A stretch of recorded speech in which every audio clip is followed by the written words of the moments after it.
It's just a party. It's crazy. It's like nothing you've ever seen. It is a collection of billionaires and millionaires and pro track athletes.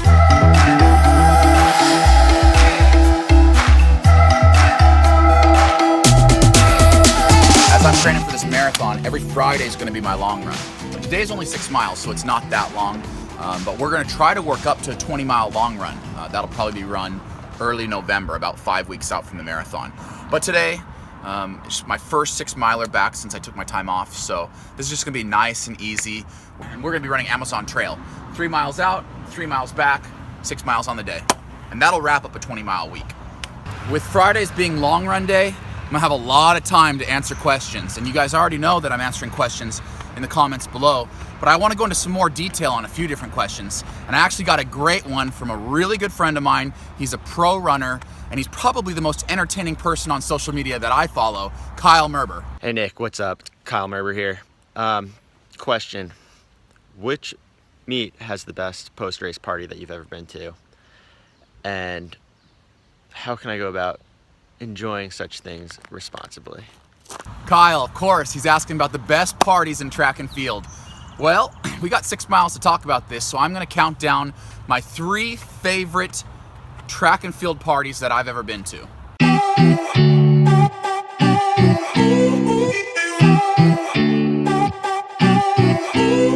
Okay, I've raced in over 30 countries. I've been to hundreds of post-meet parties. So I'm kind of really racking my brain here, my memory, to find the ones that are the best. So number 3 on the best parties, best post-race parties is Szczecin, Poland. You get done racing in Szczecin, you go to get some dinner, and there are bottles of vodka everywhere. Every single setting has its own little shot glass right next to its water glass. People are just pouring vodka. That's a good party. There are parts of that party I don't remember. But number 3 is Szczecin, Poland.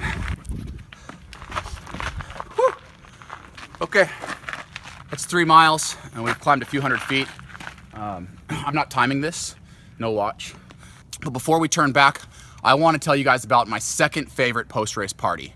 And if you're from Ireland, you've probably been to the Morton Games. And this party is awesome, and unfortunately I didn't get to fully experience it because when I ran there, it was just a few days before the London Olympic Games.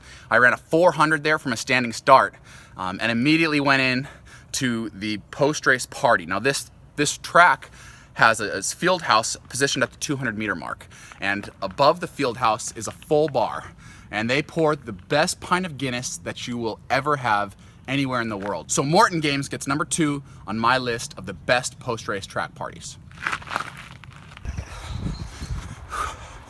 All right, that's it. 6 miles, done for the day, done for the week, about a 20-mile week. It gave me some time to think about the number 1 post-race party in track and field, and it's got to be Monaco. If you've been to the Monaco Diamond League meeting, it is so cool. You were watching billionaires pull up their yachts.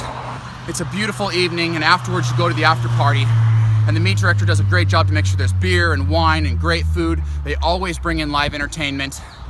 It's just a party. It's crazy. It's like nothing you've ever seen. It is a collection of billionaires and millionaires and pro track athletes.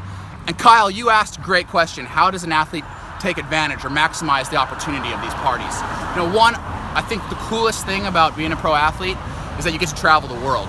But you also have to be responsible. So the way I like to do it is if I had a good race or a bad race, I'd go out and get a few drinks with my friends. But I always tried to make sure I wasn't too hungover the next morning, so usually I had a long run. So my advice would be enjoy yourself, try to see as many of these post-race parties as you can. But remember, your number 1 goal is training. So drink some water, get some sleep, and kick some ass the next week. Well, that's it for today. I want to thank Kyle Merber, one of my favorite pros, for the question. And to any pros that might be watching this, please, I want to hear your opinion as well. Weigh in the comment section below and let me know your favorite post-race party. And I was a pro athlete on the track for 12 years. Trust me, I made a lot of mistakes. I definitely didn't follow my own advice a few times and maybe was overserved at some of these parties, but I did learn a lot, and I want to really help other pros to avoid the mistakes I made. So if you have any questions for me at all about pro track and field, ask me in the comment section below. Thanks.